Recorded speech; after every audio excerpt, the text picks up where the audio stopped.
जब भी हम बात करते हैं किसी के एजुकेशन की बेसिकली, तो एस्ट्रोलॉजी के थ्रू अगर हम एजुकेशन को जज करते हैं तो हमारे पास मेन प्लेनेट जो होता है मरकरी। जनरली हम लोग जुपिटर को रिप्रेजेंट करते हैं एस्ट्रोलॉजी के लिए, एजुकेशन के लिए।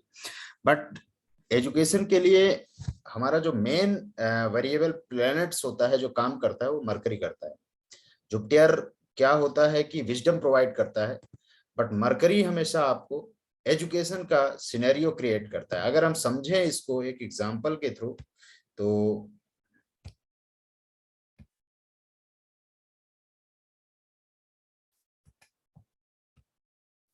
मेक श्योर कि एजुकेशन का जो प्लैनेट होता है वो बेसिकली मरकरी होता है। करेक्ट। जो एजुकेशन का आपका प्लैनेट होता है वो मरकरी होता है। और अब अगर इस मरकरी को विजडम जो जुपिटर से कैलकुलेट करते हैं, तो जुपिटर क्या होता है, विजडम प्रोवाइड करता है। मतलब आपको एजुकेशन के बाद आगे की क्या स्थिति एक्यूरेट होने वाली है और क्या मिलने वाली है, उस चीज को रिप्रेजेंट करता है। सपोज दैट किसी भी व्यक्ति की कुंडली अगर हम देखते हैं, और उस व्यक्ति की कुंडली में एक चीज हम पाते हैं कि बेसिकली जो जातक की कुंडली है, मान लीजिए उसकी कुंडली में एजुकेशन हमें प्रोवाइड करना है, तो एजुकेशन को देखना है। तो एजुकेशन के लिए सबसे इंपॉर्टेंट क्या है, fourth house, ninth house, 11th house. जैसा कि पता है फोर्थ हाउस प्रारंभिक शिक्षा होता है, नाइन्थ हाउस क्या होता है, आपका उस शिक्षा के बाद एक व्यावसायिक शिक्षा कैलकुलेट होती है आपके साथ, वो जो आगे के लेवल पे आपको ग्रो करती है। तीसरा होता है 11th इज द गेन, मतलब इस शिक्षा से कितना आपको गेन मिलता है। तो 4 9 11, सपोज दैट आपका मान लीजिए एक आपका जन्म किसी भी डेट को हुआ, उस समय आपकी दशा जो चल रही थी, वो दशा सपोज दैट आपकी सन की चल रही थी।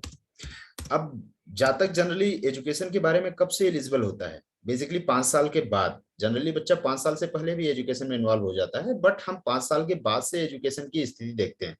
सपोज दैट जब हम एजुकेशन की स्थिति देखने के लिए आगे बढ़ते हैं, तो उस समय 5 साल बाद जातक की सन की दशा चल रही थी, तो हमें सबसे पहले ये देखना होगा कि क्या सन का जो रिप्रेजेंटेशन है वो 4 9 11 में कैलकुलेट हो रहा है कि नहीं। अगर चौथे भाव, नौवें भाव, 11वें भाव से संबंध रख रहा है, तो हम ये कहेंगे कि बेसिकली जातक जो है इस दशा में पढ़ाई के प्रति अच्छा रुझान रखेगा। अब एक चीज और आती है हमारे पास, सबसे इंपॉर्टेंट थिंग आती है कि जातक 4 9 11 तो दे रहा है, लेकिन ये 4 9 11 कैलकुलेट कैसे होता है, तो इसको समझेंगे। बेसिकली जब 4 9 11 को हम कैलकुलेट करने के लिए चलते हैं, तो हमारे पास तीन स्थितियां होती हैं। एक नेटल होता है, और एक इसी में सब नेटल होता है।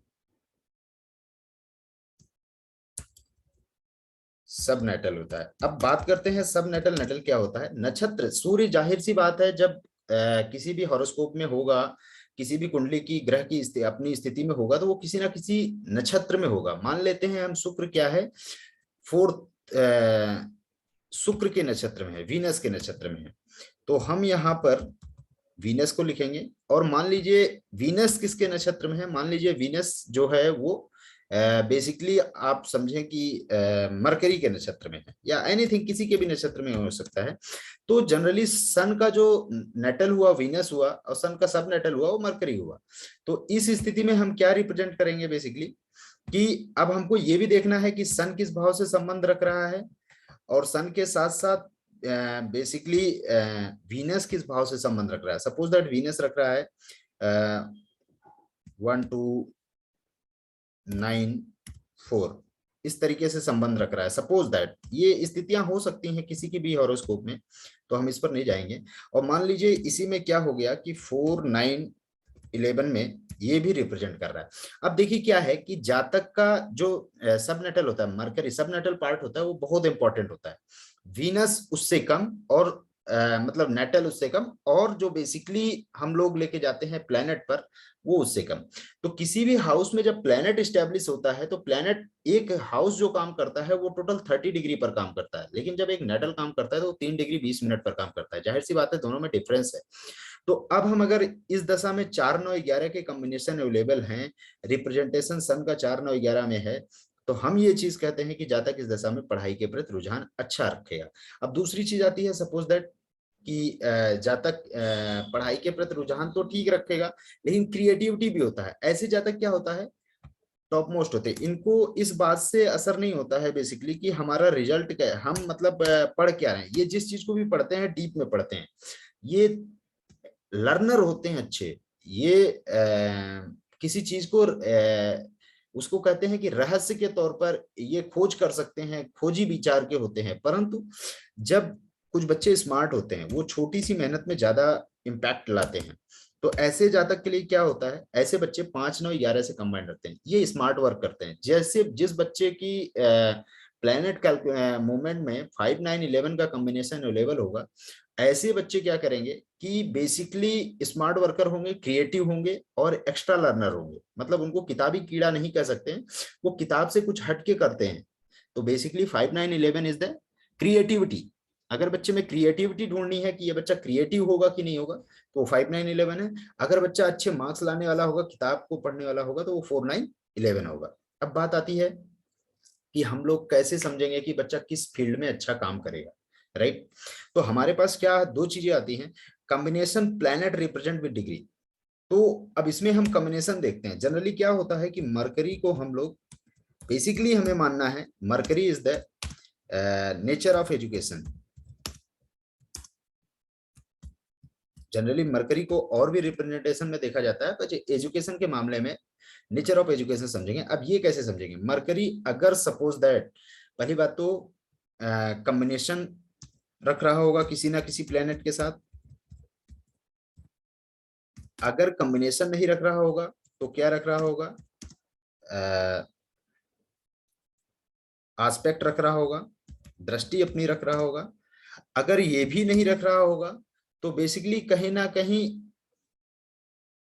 नेटल कॉम्बिनेशन रख रहा होगा।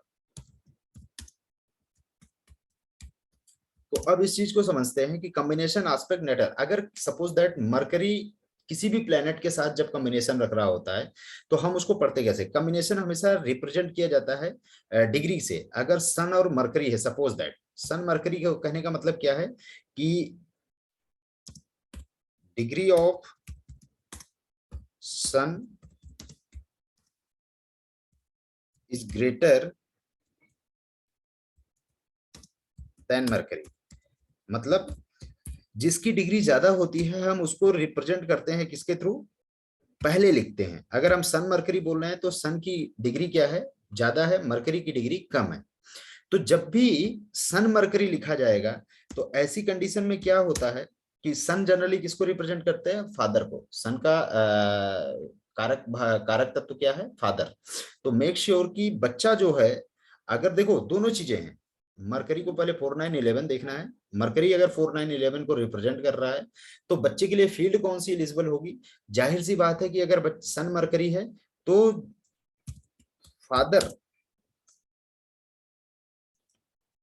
की जो फील्ड होगी, पिता की जो फील्ड होगी, फील्ड ऑफ फादर या कैरियर ऑफ एजुकेशन,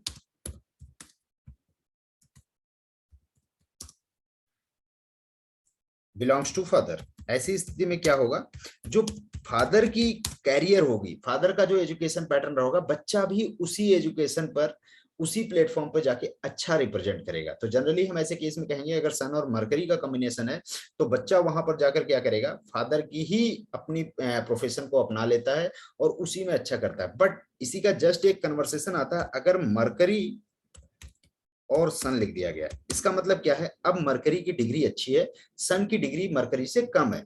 तो ऐसी स्थिति में क्या होता है, जब भी ऐसी स्थिति बनती है तो बच्चे को चाइल्ड्स फील इंटरेस्ट, चाइल्ड्स, बच्चे के पास क्या होगा, child's feel good to study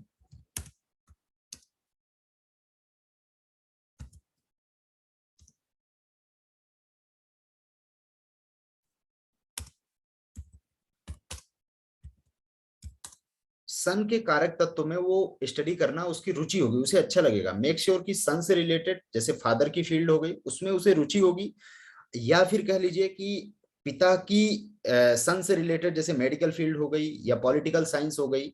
इस तरीके के डिफरेंट, देखो हर प्लेनेट के कई ना कई कारक तत्व होते हैं, उस प्लैनेट के कारक तत्व की मैं एक लिस्ट जनरेट प्रोवाइड कर दूंगा, तो उसके बिहाफ पे हम ये समझ सकेंगे कि इस प्लैनेट के हिसाब से कौन सा कारक भाव, कौन सा कारक तत्व, कौन सा स्टडी फील्ड, कौन सा बिजनेस फील्ड इंपॉर्टेंट है, क्योंकि वो यहाँ पर सारी चीजें कैलकुलेट नहीं की जा सकती हैं। तो मेक श्योर कि जब मरकरी सन लिखा जाएगा तो बच्चे का इंटरेस्ट होगा वहां पर करना, बट वो वहां पर अच्छा नहीं कर पाएगा। बट जब सन मरकरी लिखा होगा या सन मरकरी का कॉम्बिनेशन होगा, तब बच्चे को उस फील्ड में ग्रोथ मिल जाती है। तो बेसिकली ये एजुकेशन का एक पैटर्न है। अच्छा, एक चीज और आती है कि अगर हम बात कर लें कि ये तो रही एजुकेशन की, अगर बच्चे को एजुकेशन हुई ना, हम कहते हैं नो एजुकेशन अगर देखना हो, उसका पढ़ाई में मन लगेगा कि नहीं लगेगा, ऐसी स्थिति में हम उसको कैसे जज करेंगे? ऐसी स्थिति में बेसिकली हम उसको जज करते हैं, प्लैनेट्स जो भी होगा वो रिप्रेजेंट करना चाहिए किसको? उस स्थिति में प्लैनेट रिप्रेजेंट करेगा 3, 8, 10 के भाव को। 3, 8, 10 के भाव को क्यों करेगा? देखो, फर्स्ट ऑफ ऑल थिंग एक चीज होता है, हर भाव, हर अपने से 12वें भाव का नेगोशिएशन होता है। सपोज दैट हमने यहां पर बोला था क्या कि 4, 9, 12, हमने बोला 4, 9, 11 is the education combination, right? तो अब अगर बात देखेंगे कि 4th का 12th क्या होता है? 3rd, 9th का 12th क्या होता है? 8th, 11th का 12th क्या होता है? 10th। अगर किसी भी प्लैनेट के डीबीए में, प्लैनेट दशा में या दशा प्लैनेट में 3, 8, 10 का भाव अवेलेबल है, ऐसी स्थिति में जातक का मन पढ़ाई में नहीं लगेगा। ऐसी स्थिति में जातक को क्या होगा कि कम्युनिकेशन करना, कंसल्टेंसी करना या फिर लोगों से वाद विवाद करना, इसमें ज्यादा मजा आएगा। हो सकता है पॉलिटिकली भी कनेक्ट हो जाए। तो बेसिकली ये एक फील्ड होता है जहां पर जातक को नो एजुकेशन और एजुकेशन की स्थिति को हम जज कर सकते हैं किसी भी प्लैनेट की कॉम्बिनेशन स्थिति वास्तविकता को देखकर। अब यहाँ पर एक चीज और आती है कि बेसिकली जातक पढ़ाई तो करेगा, पढ़ाई करने के बाद बनेगा क्या? तो बनने के लिए देखो, extremely different types of nature है, बहुत सारे तरीके हैं। हम ये जज करते हैं, डीप में जब जाते हैं तो वो एक्यूरेसी आती है किसी भी इवेंट को, घटना को निकालने के लिए गोचर, और जनरली गोचर के साथ साथ हमें ये भी देखना होता है कि प्लैनेट का इस समय प्रत्यंतर क्या चल रहा है।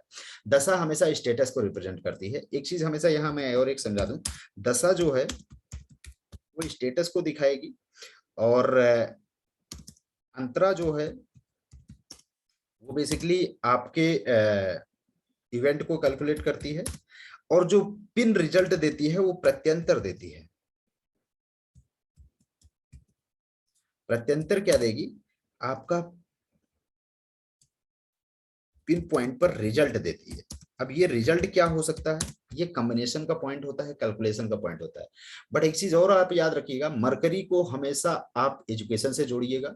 मरकरी जिस भी प्लेनेट के साथ कंबाइंड या एस्पेक्ट या रिलेट रखता है, उस स्थिति में मरकरी का अगर मरकरी में 4, 9, 11 है तो बेसिकली बच्चे का रुझान ही वही होगा। लेकिन अगर दशा मरकरी की नहीं है तो वो चीज उसे नहीं मिल पाएगी। दशा जिस प्लेनेट की चल रही होगी, उस प्लेनेट के हिसाब, अगर उस प्लेनेट में एजुकेशन है, मान लीजिए बच्चे का मरकरी के साथ, यहाँ पर एक चीज और थोड़ा सा बताते हैं, मान लीजिए बच्चे का मरकरी के साथ मून का कॉम्बिनेशन है, ठीक है, बट दशा जो चल रही है बच्चे की वो सन की चल रही है। अब ये देखना है कि मरकरी मून में कॉम्बिनेशन तो है, तो सबसे पहले हमको क्या देखना है कि हमको देखना है कि सन में क्या 4, 9, 11 है। अगर सन में 4, 9, 11 होगा देन गुड। तब हम देखेंगे मरकरी में क्या 4, 9, 11 है। अगर मरकरी में 4, 9, 11 होगा तो गुड। अब मरकरी में भी 4, 9, 11 है और सन में भी 4, 9, 11 है, तो बेसिकली हम रिप्रेजेंट करेंगे बच्चे की एजुकेशन कहाँ इस समय डेवलप हो रही होगी। बच्चे का एजुकेशन मून से रिलेटेड स्थितियों में डेवलप। अब मून क्या है? होटल मैनेजमेंट है, जाहिर सी बात है, खेल, बेसिकली गृहस्थ के जो होम साइंस के डेकोरेशन, इंटीरियर डिजाइनिंग, ये सारी चीजें मून से रिलेटेड है। बच्चे का रुझान उधर की तरफ होगा। उधर की तरफ होने का मतलब क्या है कि देखो, मून की जब मरकरी या मून की दशा चलेगी तब बच्चा ऑटोमेटिक कनेक्ट होगा वहां, बट अभी सन की दशा चल रही है, बट सन में 4 9 11 है, तो अगर बच्चा जनरली वर्क कहां पर फेस कर रहा होगा, सन की फील्ड में कर रहा होगा, सूर्य की फील्ड में कर रहा होगा। लेकिन अगर बच्चे को ग्रो कराना है तो हम मरकरी के साथ का कॉम्बिनेशन या एस्पेक्ट देखेंगे, और मरकरी में 4 9 11 है कि नहीं इसको देखेंगे, और सीधे बच्चे को कनेक्ट कर देंगे उस फील्ड में, तो सन की भी दशा चलते हुए भी बच्चा उस फील्ड में ग्रोथ पालेगा। हम पेरेंट्स के साथ बेसिकली गलती यही होती है कि हम बच्चे को उस लेवल पे जज नहीं करते हैं जो उसकी रियल हॉरोस्कोप के अनुसार कंटिन्यू हो रही होती। तो बेसिकली ये एजुकेशन का एक पार्ट था। हम अगले पार्ट में ये भी डिस्क्राइब कर देंगे कि कौन सा प्लेनेट किस कारक भाव को, किस एजुकेशन फील्ड को रिप्रेजेंट करता है, किस कैरियर फील्ड को रिप्रेजेंट करता है। मेक श्योर तब तक के लिए आप लोग इतना जस्ट करेंगे, और हम आगे के पार्ट में आगे चीजें कैलकुलेट करें। Thank you.